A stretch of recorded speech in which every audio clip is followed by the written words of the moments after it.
Assalamualaikum warahmatullahi wabarakatuh. Semoga saya dan Anda semua selalu sehat ya teman-teman. Baik teman-teman, yang kita ulas dalam video kali ini yaitu masalah pakan lagi teman-teman ya. Karena banyak yang teman-teman yang bertanya, Pak, bagus mana pakan basah dan pakan kering? Irit mana Pak pakan basah dan kering? Oke, kita coba jawab ya teman-teman pertanyaan tersebut. Sebetulnya ini sudah saya ulas teman-teman ya dalam video-video saya yang lalu, tapi kok masih ada yang bertanya seperti itu lagi. Baik teman-teman, kalau masalah pakan tentunya ini adalah sebuah perbincangan yang menarik dalam suatu peternakan ya teman-teman ya. Peternakan apapun saya kira selalu menarik untuk kita simak kalau masalah pakan ini. Kalau sudah topiknya pakan itu seru pokoknya, begitu kira-kira. Memang ya teman-teman ya, masalah pakan ini bisa dibilang momoknya bagi peternak ya teman-teman ya. Artinya kalau pemberian pakannya kurang tepat, kurang pas, itu tentunya pertumbuhan bebek atau hewan yang lain itu juga akan terhambat, akan juga terganggu.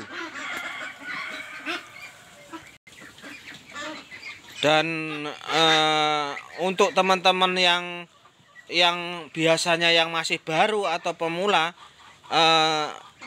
masalah pakan ini krusial teman-teman ya, krusial. Maksudnya bagaimana?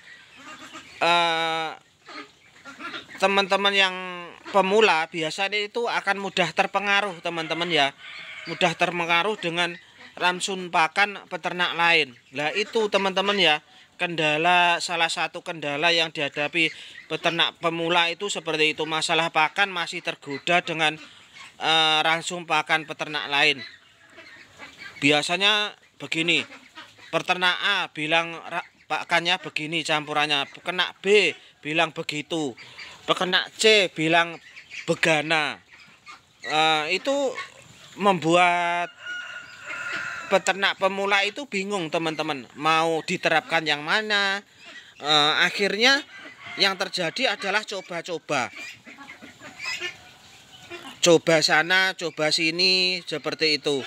Dan kalau sudah coba-coba seperti itu, nanti kita akan disibukkan dengan percobaan tersebut ya teman-teman ya. Hasil kita berternak itu tidak akan maksimal. Itu semua juga terjadi dalam saya sendiri ya teman-teman ya. Dulu masih pemula juga seperti itu, coba-coba terus. Begitu saya berpikir ulang, kok coba-coba terus, kalau coba-coba terus kapan berhasilnya, kan seperti itu. Lalu bagaimana Pak solusinya? Solusinya begini teman-teman, bisa mencari suatu komposisi pakan yang menurut teman-teman murah, mudah diaplikasikan, kemudian hasilnya bagus. Itu begitu, pilih itu. Kemudian nanti kalau tidak berhasil, itu teman-teman bisa memperbaikinya pelan-pelan teman-teman ya, pelan-pelan. Kalau misalkan KB-nya terlalu banyak sehingga nanti harganya tinggi ya, kita kurangi, nanti kita perbanyak apanya, kentakinya atau katulnya, sambil dihitung, dievaluasi, sambil berjalan hasilnya bagaimana. Begitu teman-teman, cara saya itu seperti itu. Jadi tidak gonta-ganti pakan yang ada kita perbaiki, kita perbaharui. Itu cara saya seperti itu. Semoga ini membantu ya teman-teman ya. Terus langsung ke pokok pembahasan ya teman-teman. Pak, bagaimana pakan basah dan pakan kering itu irit mana, bagus mana? Begini ya teman-teman ya, teman-teman kalau soal ini teman-teman bisa menyesuaikan dengan kesibukan teman-teman.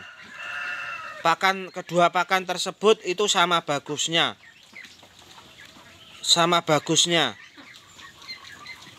Jadi misalkan teman-teman itu orang sibuk,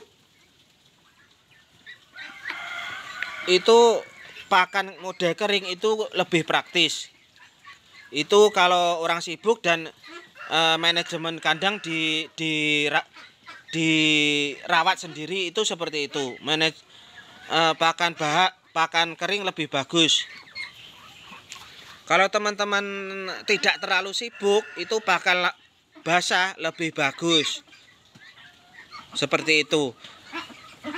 Terus kalau diperinci Pak, antara pakan basah dan kering itu bagus mana? Kalau menurut saya itu bagus kering, lebih irit kering, teman-teman ya, lebih irit kering juga lebih bagus kering. Kenapa kok seperti itu? Begini.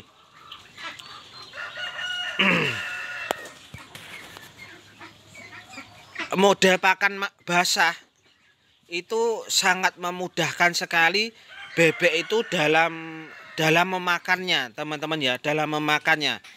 Jadi dia tidak terlalu banyak wirawiri ke tempat minum kalau kita menggunakan pakan basah. Tidak terlalu banyak minum artinya. Dan kalau tidak terlalu banyak minum, otomatis nanti kekeringan kandang itu terjaga. Kemudian air yang kita gunakan itu juga irit. Terus pertumbuhan akan lebih cepat. Kenapa pertumbuhan lebih cepat? Karena bebek itu tidak menghabiskan energi wirawiri ke tempat minum untuk minum. Kalau pakannya basah seperti itu. Dan juga pakan basah ini lebih irit, teman-teman. Kenapa? Pakan basah itu tidak ada ceceran, teman-teman. Tidak ada yang tumpah, terbuang sia-sia, itu tidak ada. Kalau pakannya model basah. Model basah.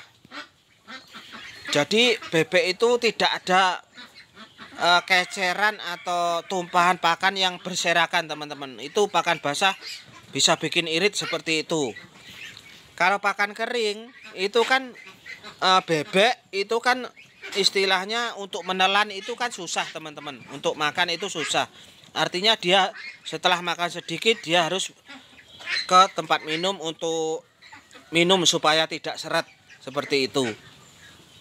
Terus pakan kering itu banyak yang tumpah, teman-teman ya. Pakan kering itu sudah pasti banyak yang tumpah pakan kering itu.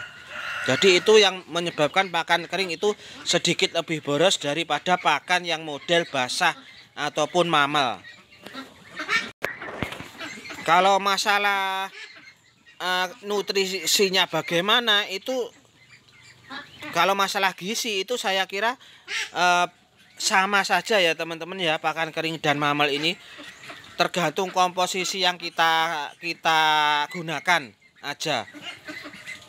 Kalau masalah nutrisi, jadi saya kira seperti itu ya, teman-teman. Untuk informasi kali ini yang saya dapat ulas dalam video kali ini, semoga berguna untuk teman-teman yang bertanya khususnya dan untuk teman-teman semua pada umumnya. Ini adalah sedikit berbagi pengalaman dan juga sedikit motivasi untuk teman-teman semua, khususnya untuk yang masih pemula. Semoga bermanfaat. Assalamualaikum warahmatullahi wabarakatuh.